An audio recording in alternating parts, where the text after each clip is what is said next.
Hi friends, welcome to my channel. ఈరోజు నేను beetroot chutney ఎలా చేయాలో చూపిస్తాను.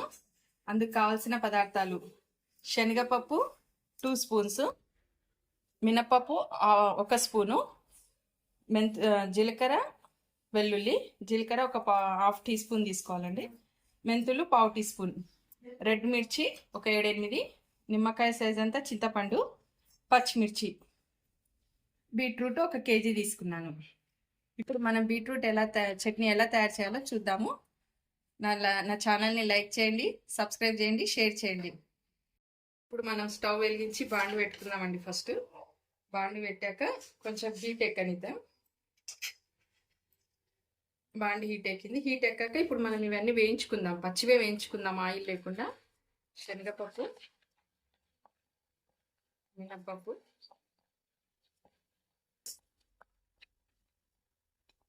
కొంచెం వేగాలి. కొద్దిగా జీలకర్ర, మెంతులు,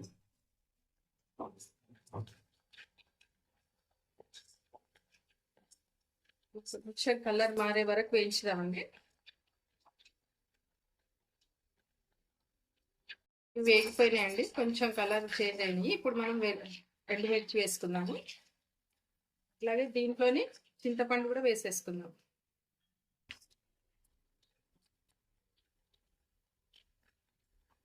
ఈ చింతపండు కూడా ఒక 2 నిమిషాలు పెట్టేసి మనం వేరే బౌల్లోకి తీసుకొని పచ్చిమిర్చి వేయించుకుందాము.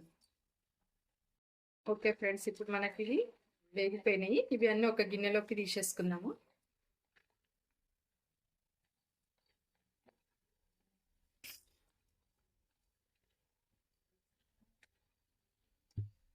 ఇప్పుడు మనం దీంట్లో పచ్చిమిర్చి వేసుకున్నామండి. పచ్చిమిర్చి వేసి కొంచెం వేయించుదాం. కొంచెం తడిపోతే చిట్పట్టం అనేది ఇలా వేసాను.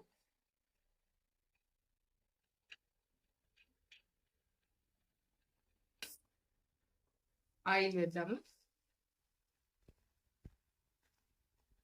కొంచెం వైట్ కలర్ వచ్చే వరకు వేయించుదాం పచ్చిమిర్చిని. చాలా టేస్ట్ ఉంటుందండి. ఇలా ఒకసారి చేసి చూడండి. సింపుల్గా కాకుండా అన్ని పప్పులు వేసి బీట్రూట్ చట్నీ చాలా బాగుంటుంది. మామూలుగా బీట్రూట్ అందరికి తినడానికి ఇష్టపడారు కదా, ఈ విధంగా చట్నీ చేయండి. మంచి కారంగా పుల్లగా బాగుంటుంది. ఇప్పుడు మనకు పచ్చిమిర్చి వేగిపోయిందండి. మనం దీన్ని ఒక గిన్నెలోకి తీసేసుకుందాము. తీసేసుకొని ఇప్పుడు మనం దీంట్లోనే బీట్రూట్ వేయించుకుందాము. ఫస్ట్ కొద్దిగా ఆయిల్ వేద్దాము.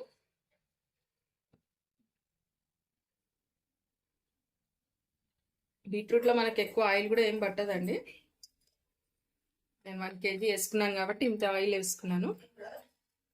కొంచెం ఆయిల్ వేడెక్కాక మనం బీట్రూట్ వేసేద్దాం. బీట్రూట్ కూడా మనం అప్పుడప్పుడు తింటుండాలండి. ఇది కూడా మనకు మంచి బ్లడ్ వస్తుంది. అందులో బీట్రూట్, క్యారెట్ జ్యూస్ తాగితే కూడా బ్లడ్ బాగా పెరుగుతుంది మనకి.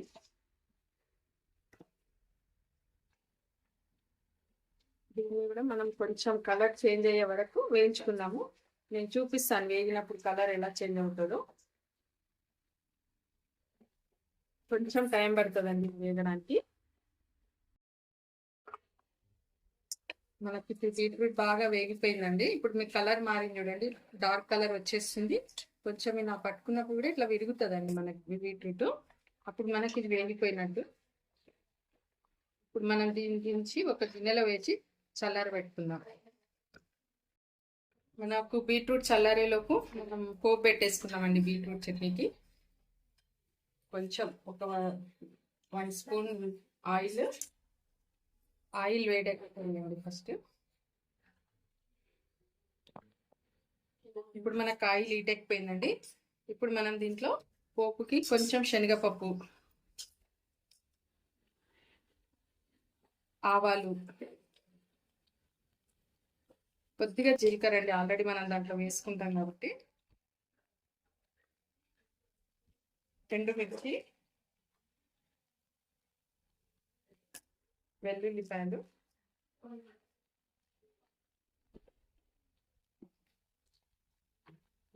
కొంచెం వేగట్టు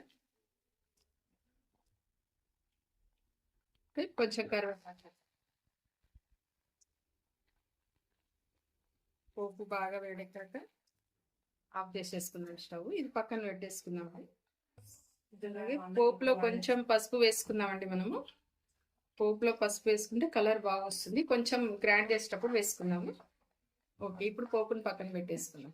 ఇప్పుడు మనం ఇవన్నీ వేయించి పెట్టుకున్నాం కదండి. శనగపప్పు, మినపప్పు అవన్నీ వేయించి పెట్టుకున్నాం కదా. ఇప్పుడు ఇవన్నీ ఫస్ట్ మనం గ్రైండ్ చేసుకుందాము.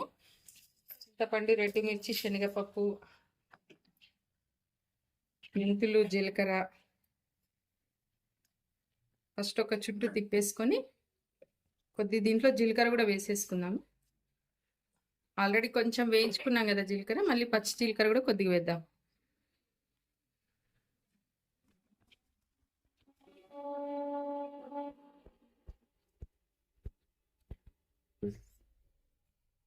ఇప్పుడు మనకు కొంచెం మెత్తగా అయ్యాయండి.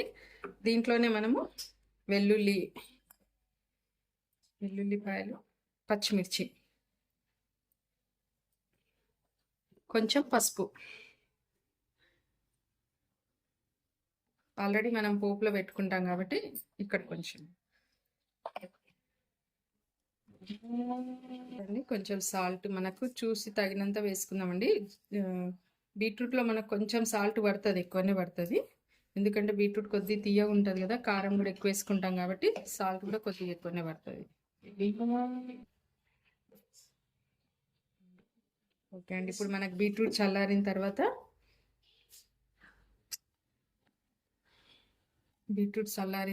దీంట్లో వేసేసుకుందామండి మనము. బీట్రూట్ చల్లారిందా చూద్దాం ఫస్ట్ మనకి ఇంకొంచెం గ్రైండ్ చేద్దామని ఇంకొద్దిగా మెత్తగా చేసి పొడి వేసేసి కొద్దిగా చేద్దాం. ఓకే అండి, ఇప్పుడు మనకు గ్రైండ్ అయిపోయింది. దీంట్లో ఇప్పుడు మనం ఇందాక గ్రైండ్ చేసి పెట్టుకున్న పొడిని మొత్తం దీంట్లో వేసేద్దాము.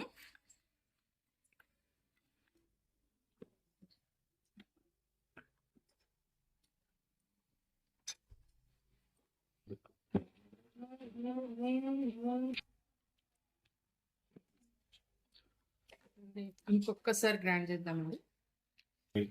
ఓకే అండి, ఇది మనకు గ్రైండ్ అయిపోయింది. ఇప్పుడు మొత్తాన్ని మనం దీన్ని పోపులో పెట్టేసుకుందాం. ఇప్పుడు మనం ఈ బీట్రూట్ చట్నీని మొత్తం పోపులో వేసేసుకుందామండి. వేసేసుకొని కలిపి పెట్టుకున్నాము.